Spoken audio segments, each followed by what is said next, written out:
A question of chance, framing the improbable.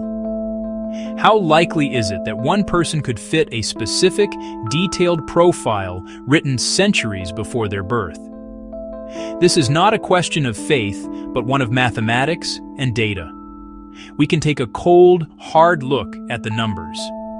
The ancient text of Isaiah, specifically chapter 53, lays out a series of predictions about a future figure. Let's set aside theological debate and approach this like an investigator examining evidence. The central question is simple. What are the odds that any single individual, by sheer random chance, the human canvas establishing our population baseline? Before we can calculate the odds of one person fulfilling these prophecies, we must first ask a fundamental question. How many people have had the chance? In other words, what is the total number of human beings who have lived on Earth since the time Isaiah was written? This number represents our total pool of potential candidates. It is the haystack in which we are looking for a single specific needle. Establishing this figure is crucial, as it provides the necessary scale for understanding the final probability. Without this context, any number we calculate would be meaningless, floating in a void without a real-world anchor to give it significance. Scholars generally place the writing of the book of Isaiah around the 5th century BCE, or roughly 2,500 years ago. To determine the number of people who have lived since then, we can turn to demographers and population experts. Organizations like the Population Reference Bureau have spent significant effort estimating the total number of people who have ever lived. The prophetic blueprint. 8 distinct markers. Now we turn to the prophecies themselves. From Isaiah 53, we can distill a series of specific, testable claims. We will focus on 8 distinct markers. For each one, we will state the prophecy in simple terms and assign a conservative probability. Conservative means we choose odds that make fulfillment easier, not harder. We give chance the maximum possible benefit of the doubt at every step. This disciplined approach keeps our final calculation cautious and understated. First, he would be exalted and remembered throughout history. This implies a lasting global legacy, not local fame. Founders of religions, epic-defining scientists, world-conquering emperors' historical studies might estimate 1 in 170 million more, 1,170,000, but will use 1 in 1 billion.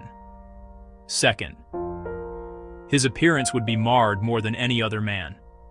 Severe physical disfigurement from assault or torture. Such extreme cases are rare by UN and historical data. Estimate, 1 in 1,000. Third, he grew up poor or humble. Most of history's people were poor. Using median income as a dividing line gives 1 in 2. Fourth, he was despised and rejected by people. This implies deep, widespread societal contempt. Generously estimate 1 in 2. Fifth, he was pierced. Historically, this strongly points to crucifixion, a Roman execution. Crucifixion was uncommon relative to total population. Estimate, 1 in 1 million. Sixth, he remained silent at his trial, an almost unheard psychological response to a capital charge. Most people would fight for their life. Estimate, 1 in 10,000. Seventh, he was buried in a rich man's tomb. For an executed criminal, this is highly unusual. Criminals in common graves. Estimate, 1 in 1,000. Finally, eighth, he was innocent, yet executed as a criminal. Wrongful executions occur, using modern wrongful conviction baselines, 1 in 100. With our 8 prophecies and their individual probabilities established, the next step is to combine them. The simplest way to do this is to assume each event is independent. Independent probability is like flipping a coin multiple times. The outcome of the first flip has no effect on the outcome of the second. If we were to treat our 8 prophecies this way, we would simply multiply their individual odds together. This method gives us a preliminary, jaw-dropping figure. Multiplying 1 in 1 billion by 1 in 1,000 by 1 in 2 by 1 in 2, and so on would yield a number so infinitesimally small that it would be difficult to comprehend. Let's perform that initial calculation just to see the result. This calculation results in a probability of 1 in 4 times 10 to the 27, or 1 in 4 octillion. This number is astronomically large. It is 1 chance out of 4 followed by 27 zeros. To put that in perspective, the number of atoms in the entire known universe is estimated to be around 10 to the 80th. While this initial figure is mathematically correct for independent events, it is not intellectually honest for our scenario. The problem with this simple multiplication is that the 8 events are not entirely independent of one another. Some of these prophecies are linked. For example, a person who grew up poor might be more likely to be despised and rejected by society. Someone who is arrested and put on trial for a capital crime is, by definition, more likely to be executed than a random person walking down the street. Ignoring these connections, known as conditional probabilities, would be a critical flaw in our analysis. It would artificially inflate the final odds, making the event seem far less likely than it actually was. Therefore, we must reject this initial simplistic calculation. To maintain our commitment to a fair and cautious investigation, we have to account for the dependence between these events. The chance of one event happening can change if another event has already occurred. This requires a more nuanced approach, one that acknowledges the complex interplay of social and historical factors. The next step is to adjust our probabilities to reflect this reality. This adjustment will make the combined event more likely to occur by chance, bringing our final number down from the stratosphere and into a range that, while still potentially vast, is more rigorously defended. Okay, moving on. Conditional probability is a simple concept that is essential for an honest analysis. It just means that the likelihood of an event can be affected by a previous event. For example, the probability of carrying an umbrella is low on a sunny day, but high if it is already raining. The rain is a prior condition that changes the odds. In our case, we must adjust the probability of each prophetic marker based on the assumption that the previous ones have already been fulfilled. This correction is crucial. It will significantly increase the overall probability, making a chance fulfillment seem much more plausible and ensuring our final number is as conservative as possible. Let's walk through the chain, adjusting our odds as we go. The first prophecy, being historically exalted, has a base chance of 1 in 1 billion. Now, given that a person is remembered, what is the chance their appearance was marred by assault? 1 in 1,000. These seem unrelated, so we can leave that probability as is. But what about growing up poor? If someone is marred by assault, does that change the likelihood they were poor? Perhaps slightly. To be conservative, let's say it makes it more likely, changing the odds from 1 in 2 to 1 in 1.5. The same logic applies to being despised. If someone is poor and disfigured, the chance of being rejected is higher. So we adjust that probability from 1 in 2 to 1 in 1.5. Now for the major adjustments. What is the chance of being crucified? 1 in 1 million.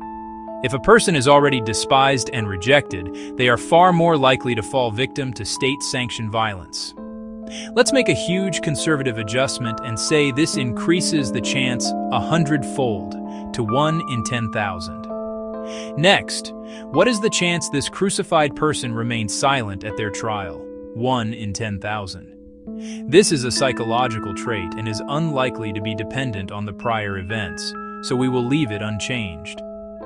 What about being buried in a rich man's tomb? 1 in 1,000. For a crucified criminal, this is still highly irregular. We will leave this probability as is.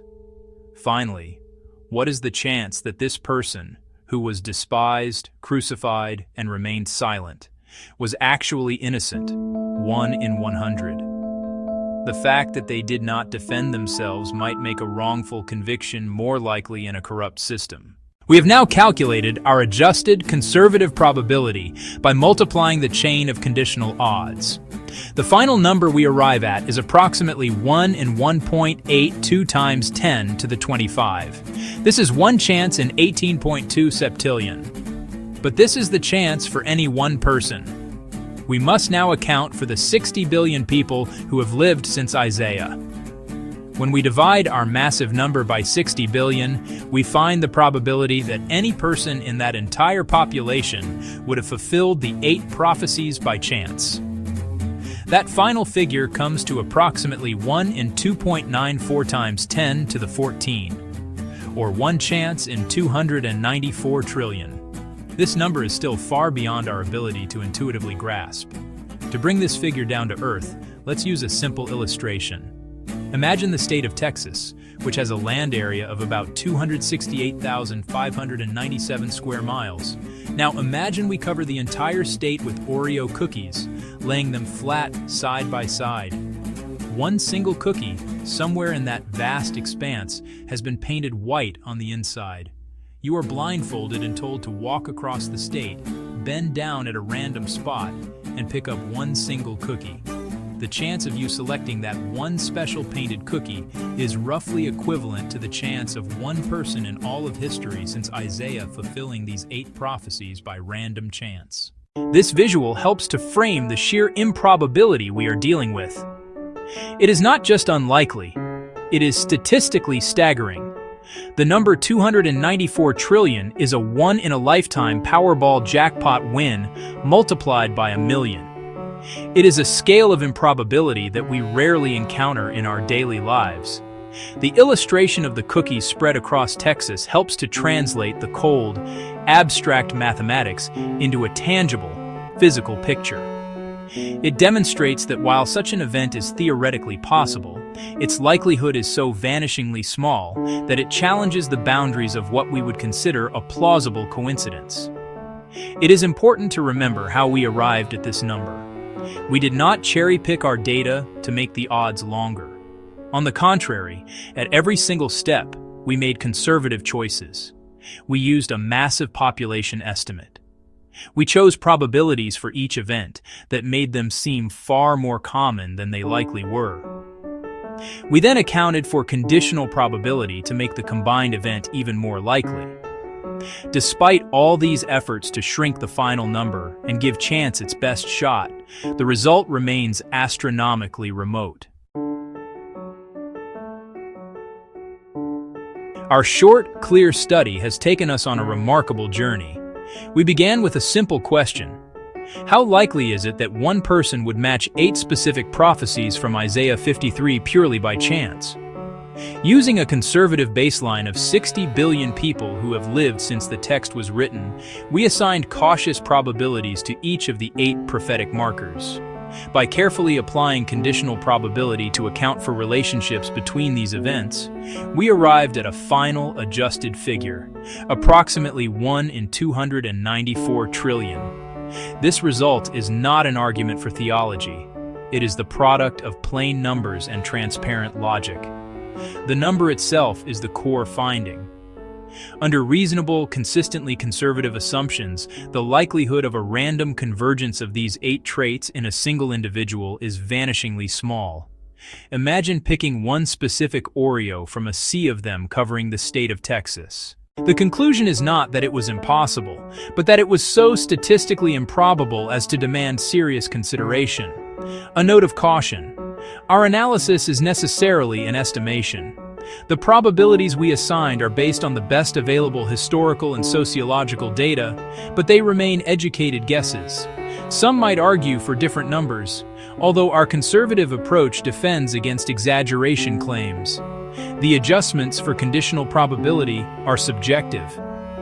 While we made them to increase the chance of a random fulfillment, another analyst might adjust them differently. These limitations are real and should be acknowledged. Despite these caveats, the fundamental finding remains robust. Even if our estimates were off by a factor of 1,000 or even 1,000,000, the final probability would still be incredibly remote. This numerical analysis doesn't give ultimate answers, but it powerfully reframes the question. It moves the discussion from pure faith to statistical evidence, leaving us with a number so large it's worthy of shock and reflection. The question is no longer abstract. It is now grounded in the tangible reality of 60 billion lives.